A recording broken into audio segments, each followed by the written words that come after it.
મારું નામ સેજલ પટેલ છે. આપણે અહીંયા મારુતિમાં 2005થી મારુતિએ ડ્રાઇવિંગ સ્કૂલ લોન્ચ કર્યું છે અને પાછલા 15 વર્ષથી ગોધરામાં અને લુણાવાડામાં ડ્રાઇવિંગ સ્કૂલ આરબી કાર્ડ થકી ચલાવવામાં આવી રહી છે. કસ્ટમરને શું નીડ છે પહેલાં તો એ જાણવામાં આવે છે ને પછી અમને સજેસ્ટ કરવામાં આવે છે કે તમારે ફૂલ કોર્સમાં લેવો છે કે હાફ કોર્સ લેવાનો છે.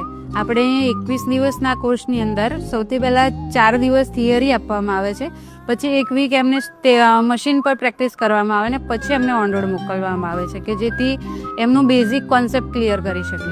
7 દિવસ આની પર જે પ્રેક્ટિસ આપવામાં આવે છે એના પછી એમને ઓન રોડ જ્યારે લઈ જાય છે ત્યારે પહેલા દિવસે ગાડી રિલેટેડ ટોટલી ટેકનિકલ લેવલનું નોલેજ આપવામાં આવે કે એન્જિન ઓઇલ, કુલન્ટ ઓઇલ કેવી રીતે ચેક કરવું, પછી ગાડીમાં ટાયર, કોઈ ઇમરજન્સી સિચ્યુએશન આવી ત્યારે તમારે શું કરવું છે એ બધું એમને ઓન રોડ જ્યારે જાય છે ત્યારે એમને સમજાવવામાં આવે છે ફર્સ્ટ ડે.